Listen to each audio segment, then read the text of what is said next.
तीर्थंकर प्रभु आदिनाथ मुनिनाथ, आदि व्याधि अगमग मिटे तुम पद में मम मान। चरण शरण है आपके तारण तरण जियाज, भवदधि तट तक ले चलो करुणा कर जिन राज।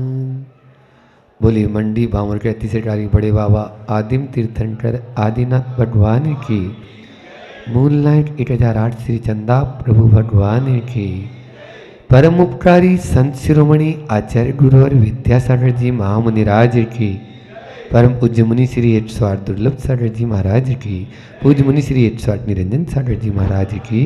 बोले परम पूज्य मुनि श्री 108 संधान सागर जी महाराज की। आज फिर से हम सबको कुछ अच्छा सोचने और समझने के लिए बैठे हैं, कुछ अच्छा करने के लिए बैठे हैं। प्रतिपल समय तो निकलता ही चला जा रहा है, लेकिन उस समय का जो सदुपयोग कर लेते हैं वे इस पार से उस पार हो जाते हैं, अन्यथा वेटिंग में तो खड़े ही हैं, इंतजार में ही क्षण उसके चले जाते हैं। कल अपन ने उपवास के माध्यम से जो प्रोषदोपवास प्रतिमा थी उसके बारे में, उपवास कब करें, कैसे करें, उपवास को करने से हमें लाभ क्या है और किस प्रकार से हम उस उपवास को तोड़ सकते हैं, ये भी जाना था। एक मूर्ख व्यक्ति भी उपवास कर सकता है, लेकिन एक विद्वान ही उपवास तोड़ सकता है। आज उसकी भावना और आगे बढ़ रही है, एक एक कदम आगे बढ़ता है। पहले तीनों टाइम सामायिक कर रहा था तो भावना जागी, क्यों न अष्टमी चतुर्दशी को मैं पूरे दिन भर ही अपने ज्ञान और ध्यान में लीन रहूं, तो प्रोषदोपवास प्रतिमा का धारी बन जाता है। अब वो आगे सोचता है कि इस संसार के प्रपंच से बचने का सबसे अच्छा माध्यम है तो वो है राग द्वेष और मोह से बचना। इस संसार में घुमाने वाले ये तीन ही हैं, राग द्वेष और मोह। इन तीनों को कम करूंगा तो मेरा संसार भी सीमित हो जाएगा। इस उद्देश्य को लेकर वह अपनी आत्मा के पास में और नजदीक आना चाहता है और अपने व्यवहार में परिवर्तन लाना चाहता है। अब वह यह चाहता है कि मैं, जैसे मुझे कष्ट होता है वैसे दूसरे को भी कष्ट होता है। जिसमें प्राण है उस प्राण में उसको भी, वह सचित है, वह जीव सहित है, वह चेतन है। जैसे मेरे कोई सुई चुभोता है वैसे दूसरे के भी दर्द होता है। अब उसके माध्यम से उसके अंदर में दया और करुणा उछाल मार रही है और वह सोचता है मुझे और आगे कदम बढ़ाना चाहिए। अभी तक तो मैं अपना अपना ही सोचता रहा, लेकिन दूसरा, ध्यान रखना, जैसा व्यवहार हम दूसरों वालों के साथ करेंगे ना, वैसा ही व्यवहार वो हमारे साथ करेगा। कोई भी हो, चाहे वो एक इंद्रिय हो, चाहे वो और अन्य 2 इंद्रिय 3 इंद्रिया कोई भी जीव हो, हम उनके साथ जैसा आज जो हमें मिल रहा है, भले ही हम सोचते हैं फलाने ने मेरे साथ ऐसा कर दिया, उसने मुझे ऐसा कष्ट दे दिया, उसने मुझे वो दुख देता है, वो समझता ही नहीं है मेरे को, ये अपन बोल रहे हैं, लेकिन अपन ने पहले ऐसा किया होगा, तब तो आज वो अपने साथ में ऐसा कर रहा है। ये चीज अपन नहीं समझ रहे हैं। हम दूसरे को सुधारने की बहुत कोशिश करते हैं, अपने आप को सुधारने की कोशिश नहीं करते। आचार्य कहते हैं, संत कहते हैं, अपने आप को सुधारना है तो केवल मात्र एक को सुधारने की आवश्यकता है, और दूसरे को सुधारने की, आप बीड़ा उठा रहे हो तो अनंत है। अरे अनंत को सुधारने की बजाय एक को सुधार लो ना। आप असंख्यात या अनंत को कैसे सुधार पाएंगे? एक को देखें, एक को देख लेंगे, वो अपना आप सुधर जाएंगे। मेरा व्यवहार कैसा है, या मैं अपना व्यवहार कैसा करूं, अभी कैसा है और कैसा होना चाहिए, ये दो चीज आप बस चिंतन करो। यदि इस पे आप यदि विचार कर लेंगे तो पांचवी प्रतिमा वाले आसानी से बन जाएंगे। आज उसी के बारे में कि मेरा व्यवहार हर जीव के प्रति दया और करुणा से जब वो भर जाता है, तो उसके बाद में वह सज्जन, वह अहिंसा का पुजारी, वह दया का मूर्ति, आचार्य समंत भद्र स्वामी उसको दया की मूर्ति कह रहे हैं। और उस दया की मूर्ति के लिए क्या कह रहे हैं, कैसे पांचवी प्रतिमा का क्या स्वरूप है, आइए अपन देखते हैं इस कारिका के माध्यम से। मूल फल शाख शाखा, मूल फल शाख शाखा, करीर कंद प्रसून बीजानी।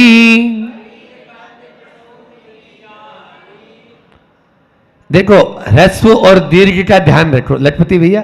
हाँ, तो अपन जैसे बोलते हैं ना पूजा में भी कि निर्विपामीति, तो पहले जो मी है ना वो दीर्घ है और ती बड़ी छोटी है, ह्रस्व है। तो मी पर आप जो है जोर दो, थोड़ा सा उसको दीर्घ बोल दो। तो बीजानी, तो जा है ना वो बड़ा है, तो नी छोटा बोल जाएगा। तो पहले वाले को अपन थोड़ा सा ट्रेस कर देंगे हल्का सा, तो वो दीर्घ हो गया।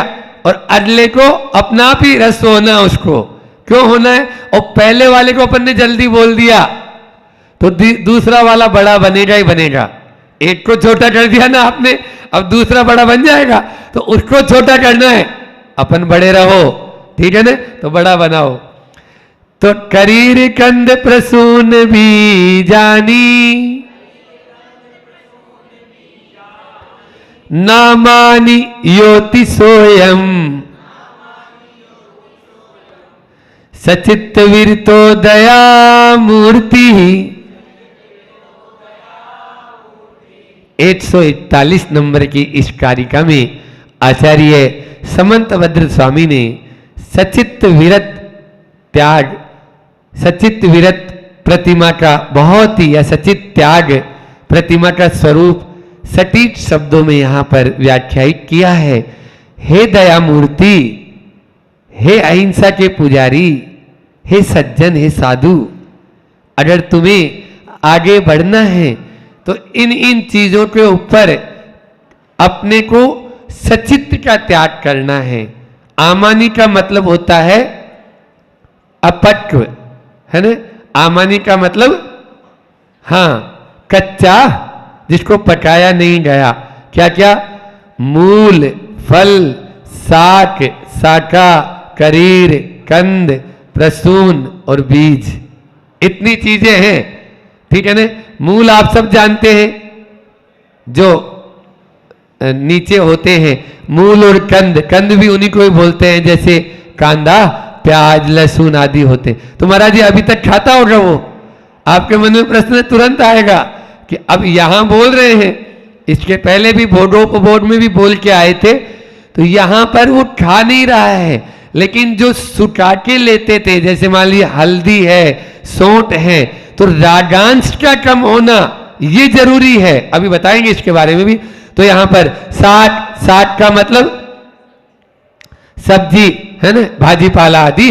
तो साग जो अपन घिया, लौकी, तुरई आदि जो बोलते हैं उसको साग बोलते हो।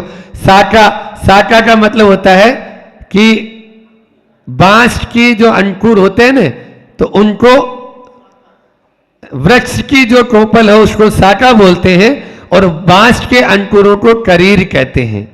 दोबारा से बता रहे हैं, शाखा, शाखा मतलब होते हैं जो वृक्ष की कोपलें, कोपलें फूटती है ना पहले, आपने देखा होगा, तो उसको ये होती शाखा। इनको गन्ने वगैरह को उगाते हैं ना, तो वो बीच वाला जो हिस्सा होता है उसको उगा देते हैं, जहां पे जॉइंट होता है ना उसको, गांठ को उगा देते हैं, तो उग जाता, अंकुरित हो जाता है। तो ये है शाखा। और करीर की बांस के अंकुर, यहां पर बांस में भी जो है ना, आपने बांस का पेड़ देखा होगा, तो उसमें से अंकुर निकलते रहते हैं बीच बीच में से, वही जॉइंट में से, तो ये करीर कहलाता है। कंद अभी बताया था आपको, प्रसून, फूल, बीज, गेहूं, चना, जौ आदि, इनको बीज कहते हैं। ठीक है ना। तो इन सबको आमानी योति स्वयं, आमानी मतलब होता है न आमानी, नामानी है ना, तो उसकी संधि विच्छेद कर लो, न अलग कर लो और आमानी को अलग कर लो। तो आमानी मतलब वो अब जो है इनको सचित्त नहीं लेगा, मतलब अपक्व नहीं लेगा। आमानी का मतलब कच्चा नहीं लेगा। योह, यह यानी जो, सो, वह, अयम, इन सबको लेता है, वह सचित्त विरत दया मूर्ति, सचित्त विरत त्याग का यानी सचित्त विरत प्रतिमाधारी कहलाता है। फिर से देखते हैं अपन कि इन सबका जो दया से अभिभूत हो जाता है, अभी मतलब यानी उसमें रच पच जाता है, तब वो इनका सचित रूप में सेवन नहीं करता है। सीधे सीधी बात ये है, अभी तक वो मटर छिल रहे हैं घर में, उठा के खा गया 4 प्रतिमा वाला, लेकिन अब 5वीं प्रतिमा वाला केला खरीदा, छीला और खा गया, अब नहीं खाएगा, है ना। सेव खरीदी और लगाई, उठाई और मुंह पे लगा ली, अमरूद, है ना, आ रहे हैं अभी, तो ये सब नहीं करेगा।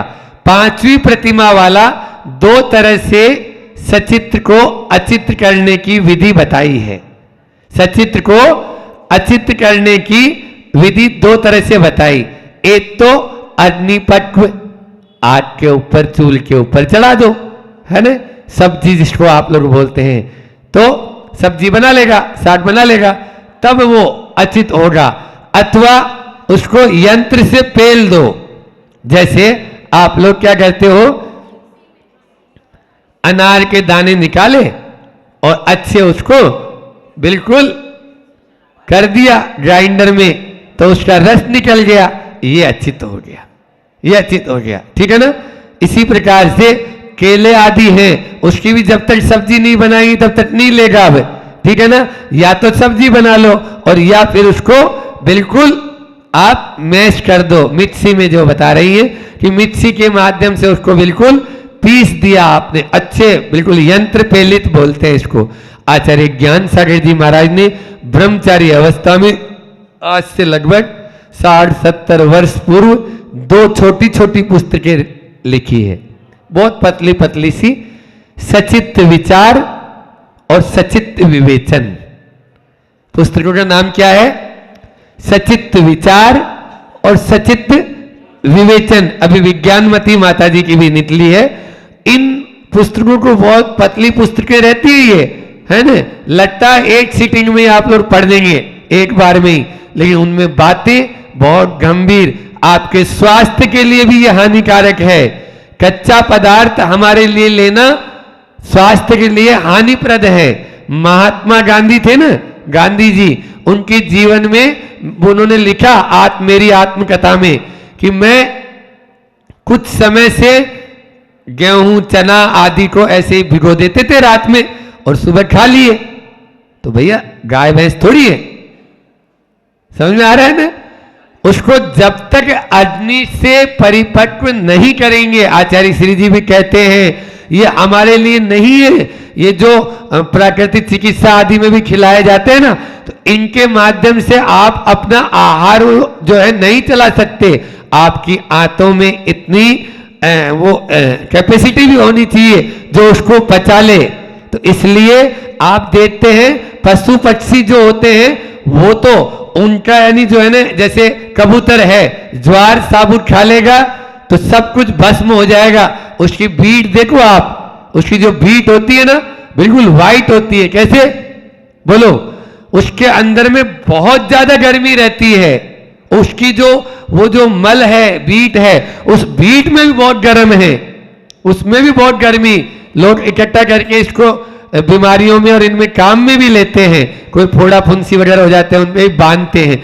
तो ये सब चीजें आपको बता रहा हूं मैं। यहां पर ये कहना चाह रहा हूं कि सचित्त जो विरत वाला प्रतिमाधारी होगा, अब वो ऐसा यानी दया और करुणा से ओतप्रोत हो गया कि जिस प्रकार से मुझे कष्ट होता है वैसे इनको भी कष्ट होता है। पहले तो वो क्या लेगा? पहले तो वो सूखे पदार्थ जो नेचुरल जो हो गए हैं उन्हीं को लेगा। अग्नि पटु भी करने की आवश्यकता न पड़वे, ऐसी यानी यहां पर बताया आपको बीजानी, उन बीजों का उपयोग करेगा। दाल भात रोटी और यही बात चोखी, हमने पहले ही बोला था। आचार्य श्री जी बोलते हैं कि दाल रोटी खाओ और प्रभु के गुण गाओ, ये सबसे अच्छा आहार है। इसमें आपको न कोई हरियाई लेना है न हरी लेना, हरि का नाम भजो। समझ में आ रहा है? हाँ, लेकिन कोई बात नहीं, हरि ले रहे हैं तो फिर ये सचित्त विरत वाला अब 400 की बात नहीं करेगा, 4-5 अपनी ले ली, एक मर्यादा बांध लेगा, उसके माध्यम से अपना कार्य निकाल लेगा। अब वो ज्यादा हाय हाय और ये नहीं करेगा। क्यों नहीं करेगा? क्योंकि वो जानता है ना इसमें दोष तो है, इसमें दोष तो है। आचार्य श्री जी जब हम लोगों को मूलाचार प्रदीप पढ़ा रहे थे तब बोले कि देखो मैं छोड़ने के लिए नहीं बोल रहा हूं, आपको छोड़ने के लिए नहीं बोल रहा हूं, लेकिन इतना तो मान के चलो उस पे, जैसे लौकी है, लौकी पर चाकू चलाते हैं, तो मैं छोड़ने के लिए नहीं बोल रहा हूं आप लोगों को भी, मैं भी नहीं बोल रहा हूं, है ना।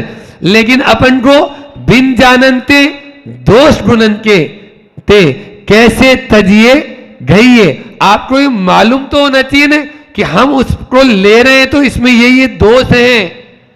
आप जब तक आप उसको स्वाद मान मान के चटकारा ले लेके खाते रहेंगे 3 काल तक नहीं छोड़ पाएंगे, नहीं छोड़ पाएंगे।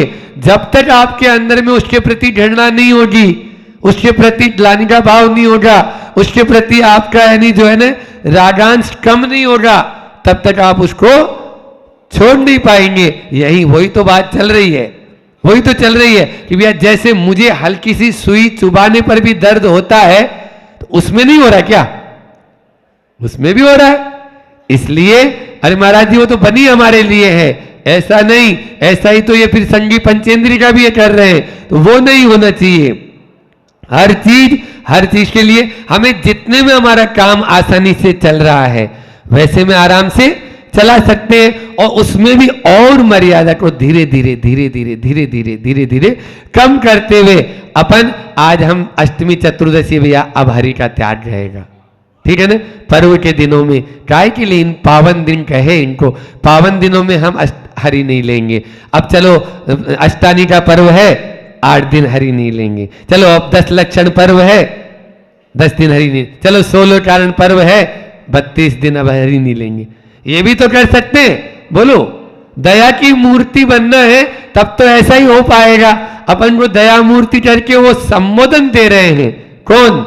आचार्य समंत भद्र स्वामी आप सबको भी दया मूर्ति बोल रहे हैं, वो बोल रहे कि नहीं बोल रहे? तब जाके हमारा यह इस प्रतिमा का पालन अच्छे से हो पाएगा, अन्यथा उसका पालन करना बहुत कठिन है। पहले आचार्य समंत भद्र स्वामी ने इसके पहले जब 12 व्रतों का वर्णन किया था तो उसमें भोगोपभोग परिमाण व्रत आया था भोगोपभोग परिमाण व्रत में उन्होंने उस समय भी कि किस प्रकार से हम अपनी जो भोग और उपभोग की चीजें हैं उनको लिमिट करें, उनकी सीमा बनाएं। एक बार भोगे सो भोग और बार बार भोगे सो उपभोग। अब जो भोग और उपभोग उसमें भी आजीवन त्याग कर दिया तो वो यम, और कुछ समय के लिए नियमो परिमित कालो, वहां पर एक कारिका आई थी, 9 कारिकाओं में वर्णन आया था इसी चीज का।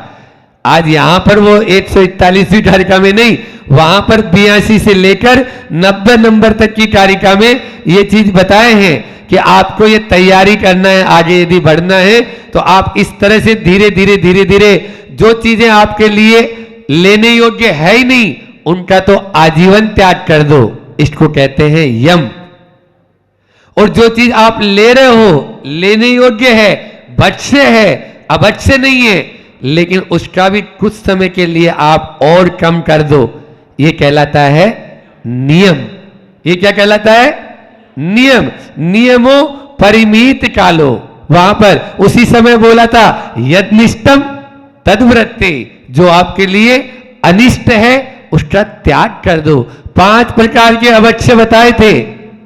कौन कौन से अवश्य होते हैं बोलो, बताएंगे अध्यक्ष जी? पहला होता है बहुघात या बहुस्थावर घात, फिर दूसरा त्रसघात, फिर तीसरा प्रमाद कारक, चौथा अनुपसेव्य और 5वां आपका अनिष्ट कारक। अनिष्ट कारक यदनिष्टम तद्वृत्ते, जो हमारे लिए अनिष्ट है उसका त्याग कर देना है। इसलिए इन चीजों का ध्यान रखना है, तभी ही हम जो है आगे बढ़ पाएंगे।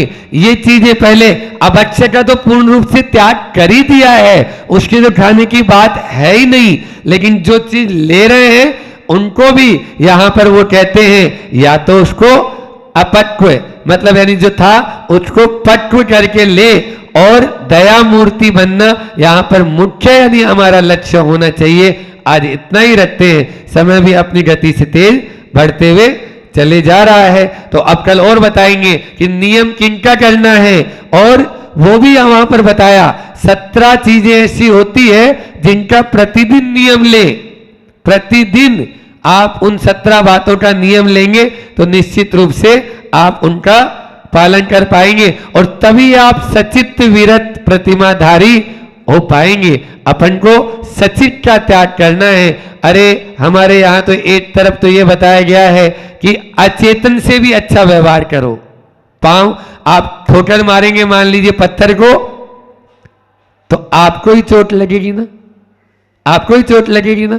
जब अचेतन से भी ऐसी बात है तो चेतन के साथ में तो अपन को दया की मूर्ति होना ही चाहिए। आचार्य भगवान इन पंक्तियों के माध्यम से पद्यानुवाद में यहां कह रहे हैं, कच्चे जब तक रहते हैं वे कंद रहो या मूल रहो, करीर हो या साक, पात फल साका हो या फूल रहो, उनको तज तज खाते नहीं है दया मूर्ति जो सावक है, सचित्त वीरता प्रतिमा के वे पूर्ण रूप से पालक है, सचित्त वीरता प्रतिमा के वे पूर्ण रूप से पालक है।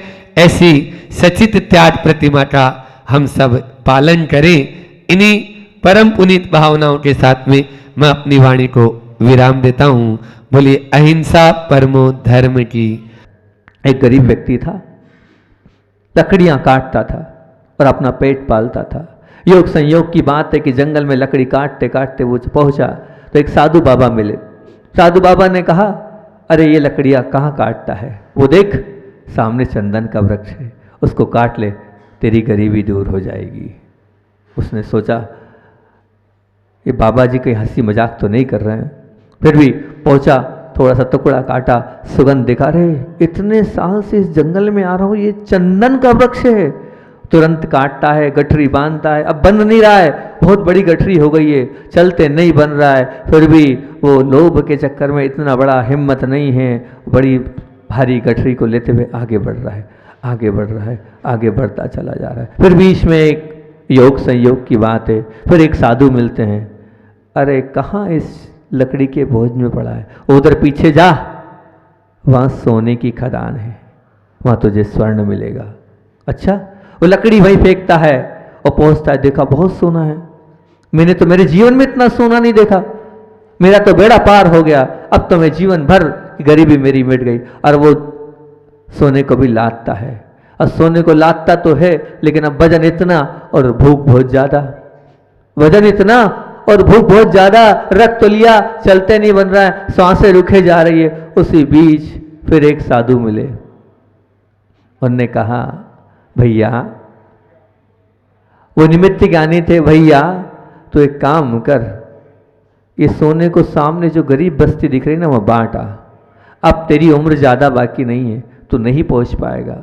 बोले ज़्यादा नहीं है ना, कुछ तो बाकी है, अब जैसी तेरी इच्छा, लेकिन समझ ले वहाँ बांट ले। अब वो लोभी इतना लोभी था, समझ में आ रहा था कि अब मेरे प्राण जाने वाले हैं, और कोई महान साधक ये कह रहा है कि तेरे पास समय नहीं है, इस धन का सदुपयोग कर ले, ये सोने को वहाँ बांट ले, तेरा कल्याण हो जाएगा। नहीं, मैं मर भी जाऊँगा तो मर जाऊँ, पर परिवार वालों को कुछ तो दे के जाऊँ, परिवार वालों को कुछ तो देके जाऊं। वो लोभी था, लोभ में अंधा हो गया और वो बढ़ गया आगे, और हुआ यही, वो आगे कुछ कदम चला होगा और उसके प्राण पखेरु उड़ गए। क्या हुआ? सोना वही धरा का धरा रह गया, न चंदन की लकड़ी ले जा पाया, न सोना ले जा पाया। यह लोभांध, उस लोभ के चक्कर में स्वयं का जीवन भी वो समाप्त कर देता है, उसे अपने जीवन की परवाह भी नहीं होती। इसको कहते हैं लोभांध। लोभ के चक्कर में ऐसा होता है। अभी एक जगह डाका डला तो उस जो 4-6 लोग पहुंचे वहां पर, उनने बंदूक दिखाई, चाबी दे दो, अन्यथा तुम्हारा हाथ काट लेंगे, पैर काट लेंगे, जान ले लेंगे। लोभी इतना था, जान ले लो पर चाबी तो नहीं छोड़ूंगा, जान ले लो पर चाबी नहीं छोड़ूंगा। चाबी नहीं दिखाई, नहीं बताई, मृत्यु दंड उसकी उसमें मिला, पर मृत्यु के तैयार है, पर अपने जान देने को वो तैयार नहीं है। जान, जबकि हमारे पुराण ग्रंथों में कथानक मिलता है, चोर आया, उनने कहा भैया काय को मेहनत करता है, ये तिजोरी रखी है, ये तिजोरी है, ये चाबी है, ये नीचे रखी चाबी, तेरे को जितनी इच्छा हो उतना ले जा। पर ले जा पाया क्या वो चोर?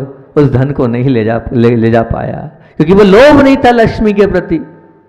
आपके अंदर लोभ भरा है, आप लोभ से अंधे हो रहे हैं। तो पहला है भिखारी, जिसे आपने भी हाल कहा। दूसरा है लोभान, जो जिसने अपने जीवन में धन को सब कुछ मान रहा है, और जीवन में वह अपने स्वयं के प्राणों से भी अधिक धन को चाह रहा है। और तीसरा है कामांध। कामांध, कामान मतलब ये शब्द सुनते ही आपकी स्मृति में आ जाएगा कि जो विचारती है देह के दर्शन के लिए भूखी नजर वाला वो व्यक्तित्व, वो दयनीय चेहरा आपके सामने आ जाएगा, जिसके लिए कुछ नहीं है, जिसके लिए वो जो विजाती है वही सब कुछ है। वो काम में अंधा हो जाता है, उसे किसी से कोई लेना देना नहीं है। अभी कल परसों वो सुनाया तो मैंने आपको आपके बीच में रखता हूँ। कल परसों हमारे यहाँ विनय भैया आए थे। विनय भैया कौन? जो आपके यहाँ पर वो है ना गांव खनिया दाना में जो पहले गुरुकुल चलाते थे, वो भी कल परसों आए। बहुत सारी चर्चा, कल ही तो आए थे, बहुत सारी चर्चाएं हैं खनिया दाना वाले उन विनय भैया से।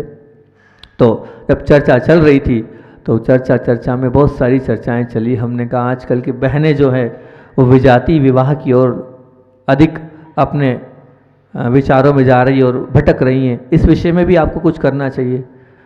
तो गुरुकुल की चर्चा करते हुए तो उन्होंने एक जो बात मुझे सुनाई, अंदर से चुप गई वो बात। मुझे लगा ये भी है। बोले हाँ महाराज जी, वास्तविक घटना, सत्य घटना मैं रूबरू होके आया हूँ, वो आपको सुना रहा हूँ। बोले जब मैं भोपाल में था, वो स्थान का नाम तो मुझे याद नहीं आ रहा, उन्होंने स्थान भी बताया था।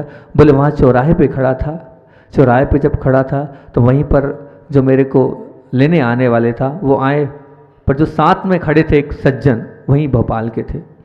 तो उन्होंने कहा वो जो सामने दुकान दिख रही है? उन्होंने कहा हाँ दिख रही है। बोले वो उस दुकान पर जो वो लड़की दिख रही है आपको जीन्स टी शर्ट में? बोले हाँ दिख रही हैगी। तो बोले वो जैन है। जैन है? मांस मटन मीट की दुकान पर जैन लड़की क्या करेगी? वहाँ मांस मटन मच्छी की दुकान है, जो इस प्रकार की दुकान है, वहाँ ये जैन लड़की नहीं हो सकती, मुझे विश्वास नहीं है। विनय भैया ने कहा मुझे विश्वास नहीं है कि वो जैन हो सकती है, हालांकि दिखने में बहुत सुंदर है वो, ये मैं स्वीकार कर रहा हूँ, लेकिन जैन होगी, और जैन होने के बाद मेरे हिसाब से वो मांस परोसने नहीं बैठेगी। उस कितनी भी गरीबी हो, वो गरीबी के चक्कर में मांस की दुकान पर तो नहीं बैठेगी। इतने संस्कार समाप्त नहीं हुए भी हल जैन समाज के। तो मन नहीं माना। बोले आपका मन नहीं मान रहा, अभी की घटना है ताजी ताजी। उन्होंने मास्क लगाया और वो पहुंच गए सामने, और उनको जैसे ही देखा वो बहन अपने काउंटर से नीचे उतरी, जींस टी शर्ट में थी और उसने वंदना किया और चरण छू लिए। चरण जैसे ही छुए तो उस बहन से बोला, बेटा तुम यहाँ क्या कर रही हो, बेटा तुम यहाँ क्या कर रही हो तुम? तो बोले ये यहाँ पर ये मेरी ही दुकान है, मेरे ही पति इसका काम करते हैं, मैं यहाँ पर हूँ। ये सुनते ही दंग रह गए, बोले बेटा तुमने क्या किया ये? अब वो तो हो गया, अब तो मैं इसी में खुश हूँ। उतनी ही देर में उनके पतिदेव आए और पतिदेव ने बोला क्यों, क्या चल रहा है? कोई एक साधु से बात करते हुए अपनी पत्नी को देखा तो उन्होंने कहा कुछ नहीं, थोड़ी चर्चा कर रहे थे। पर उनसे रहा नहीं गया। उन्होंने कहा आपके यहाँ तो आप बिल्कुल महिलाओं को बाहर नहीं रखते हैं, आप क्या तो महिलाओं को बाहर नहीं रखते, इस प्रकार से इस दुकान पर बिठाने की क्या जरूरत हैगी? तो वो सज्जन बोलते हैं, बोले इन्हीं के कारण तो मेरी गिराकी चलती, इसलिए इनको यहाँ बैठाता हूँ। बोले इनके सुंदर रूप को देखकर ही तो लोग यहाँ पर आते हैं, इस मार्केट में आते हैं, इसलिए इनको यहाँ बैठाता हूँ। उसके बाद भी वो बहन हंसी और हंसने के बाद उसके एक कान से बात निकली और दूसरी कान में चली गई और हंस के अपने काउंटर पर जाके बैठ गई। ये है आज की स्थिति। कामांध हो चुका है आज का व्यक्ति, सब कुछ समाप्त कर चुका है। बड़ी वेदना हुई कल इस चीज को सुनने के बाद कि आप कहाँ जा रहे हैं।